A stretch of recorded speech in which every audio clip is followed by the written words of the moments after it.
মিষ্টির দামে ছ্যাঁকা। বোলপুরে হু হু করে বাড়ছে মিষ্টির দাম। নাজেহাল ক্রেতারা। বোলপুর শহরে দিন দিন বেড়েই চলেছে মিষ্টির দাম। একসময় যে দামে সহজেই বিভিন্ন ধরনের মিষ্টি কেনা যেত, এখন সেই একই মিষ্টি কিনতে ক্রেতাদের গুনতে হচ্ছে অনেক বেশি টাকা।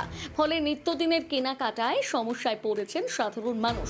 স্থানীয়দের অভিযোগ, বোলপুর থেকে একটু দূরের গ্রামাঞ্চলে মিষ্টির দোকানগুলোতে একই ধরনের মিষ্টির তুলনামূলকভাবে অনেক কম দামে পাওয়া যাচ্ছে, অথচ শহরের একাধিক দোকানে মিষ্টির দাম উল্লেখযোগ্য হারে বেড়ে যাওয়ায় ক্ষোভ বাড়ছে ক্রেতাদের মধ্যে। কেন এই মূল্য বৃদ্ধি, তা নিয়ে প্রশ্ন তুলছেন অনেকে।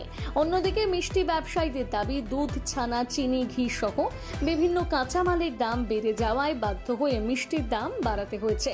তাদের বক্তব্য, কাঁচামালের দাম কমলে মিষ্টির দাম পুনরায় কমানোর চেষ্টা করা হবে। এদিকে অনেক ক্রেতারই মত, বোলপুরে এখন মিষ্টির দাম প্রায় কলকাতার সমান হয়ে গিয়েছে। ফলে বহু পরিবার আগের তুলনায় কম পরিমাণে মিষ্টি কিনছেন বা বিশেষ প্রয়োজন ছাড়া মিষ্টি কেনা এড়িয়ে চলছেন। মূল্যবৃদ্ধির এই প্রভাব ইতিমধ্যে শহরের সাধারণ মানুষের দৈনন্দিন জীবনযাত্রায় পড়তে শুরু করেছে।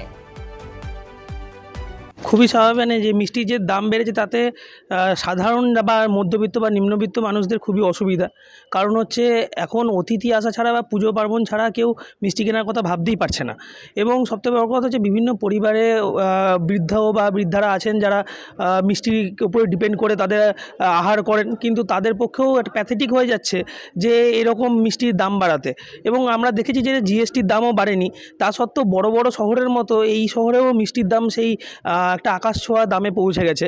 তো এই জায়গাটা যদি মিষ্টির দাম না কমে তাহলে বহু মানুষ অসুবিধায় পড়বে। এখন তো 50% লোক সুগারের রোগী, এখন মিষ্টির দাম এত বাড়লে এটা তো অসুবিধার পক্ষে, সাধারণ যারা খায় তাদের পক্ষে অসুবিধা। আর 50% লোক তো এখন পশ্চিমবাংলায় সুগারের রোগী, তা 50% লোক তো মিষ্টি খায় না, তাই সেখানে এটা একটু কমলে ভালোই হয়, এটা তো উচিত আমার মনে হয়। এত যে দাম বেড়ে গেছে, আমার বাড়িতে যদি 10টা লোক থাকে তাহলে আমি যদি 100 টাকা মিষ্টি আনতে দিই তাহলে তো 10টা হচ্ছে না। দাম বেড়ে গেছে, এবার আমাদের মতো মানুষের খাওয়া মুশকিল হয়ে যাবে, মানে খেতেই পাবো না, এত দাম বেড়ে গেছে। না, এটা ভালো লাগছে না। আমরা চাইছি যে আমরা সাধারণ মানুষের একটু ভালোভাবে চলতে পারি, যাতে দামটা কমাতে পারে। দামটা কমালে আমাদের সুবিধা হবে। আমার যেটা মনে হয়, আমার বুদ্ধিতে দ্রব্যমূল্য বৃদ্ধি হওয়ার ফলেই হয়তো তারা বাড়াতে বাধ্য হচ্ছে, কিন্তু এত বাড়াটা ঠিক না। আর একটু কম হলে আমার মনে হয় জনগণের পক্ষে, পাবলিকের পক্ষে সুবিধা হবে। দামটা ধরাছোঁয়ার বাইরে চলে যাচ্ছে, কিন্তু ওরা বলতে চাইছে যে গ্যাসের দাম দ্রব্যমূল্য বৃদ্ধির জন্য এটা হচ্ছে, কিন্তু দ্রব্যমূল্য এমন কোনো বৃদ্ধি হয় নাই যে মিষ্টির দাম এত বাড়বে। এই জনগণের পক্ষে সুবিধা হবে না। এই অঞ্চলে তো ছানার দাম সেরকমভাবে বৃদ্ধি পায় না, এখানে এত দাম হওয়া কিন্তু আমার মতে এত হওয়া উচিত না। দেখুন, কাঁচামালের দাম তো অত্যধিক বেড়ে গেছে। এই বেড়ে যাওয়ার জন্য মিষ্টির দাম 1 টাকা 2 টাকা করে বেড়েছে প্রত্যেক মিষ্টি। কাঁচামালের দাম যখন কমে যাবে। কলকাতার সময় মিষ্টির দাম হলে কলকাতার কোয়ালিটি আর বোলপুর কোয়ালিটি আর পার্থক্য আছে।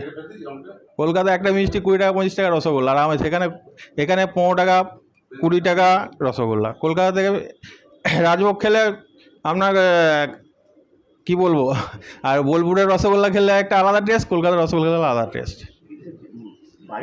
বাড়ি দেওয়া হচ্ছে, কাঁচামালের দামটা বেড়েছে বলে বেড়েছে, এবং কাঁচামালের দাম কমে গেলে কমে যাবে। চিনির দামের জন্য হয় না, গ্যাসের দাম।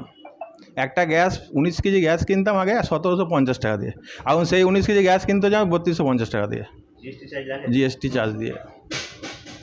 তাহলে কিচ্ছু করার নাই, এখন জিনিসের দাম না কমলে মিষ্টির দাম কমবে না।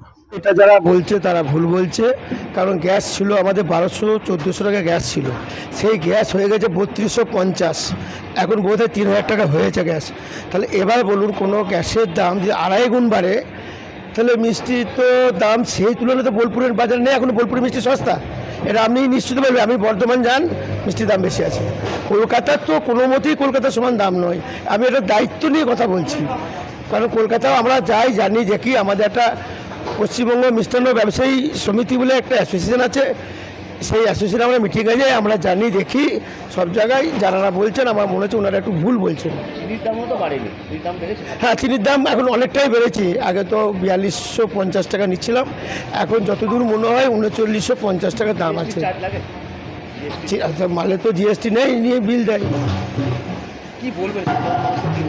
দেখুন, অনেকে হয়তো বলতে পারেন, বলার তো কোনো ধরুন ইয়ে নেই, কিন্তু উনি যদি মনে করুন কিন্নারের সঙ্গে করেন, তারপর বোলপুরে একটা কোয়ালিটি মেনটেন করতে হয়।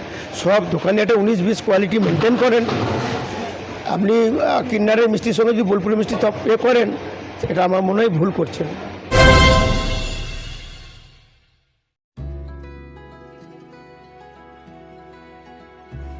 আপনার স্বপ্নের আবাসন এখন বোলপুরে, শান্তিনিকেতনের একদম সন্নিকটে। সুরশ্রী পল্লীতে তৈরি হচ্ছে আধুনিক সুযোগ সুবিধায় সমৃদ্ধ সুরশ্রী অ্যাপার্টমেন্ট।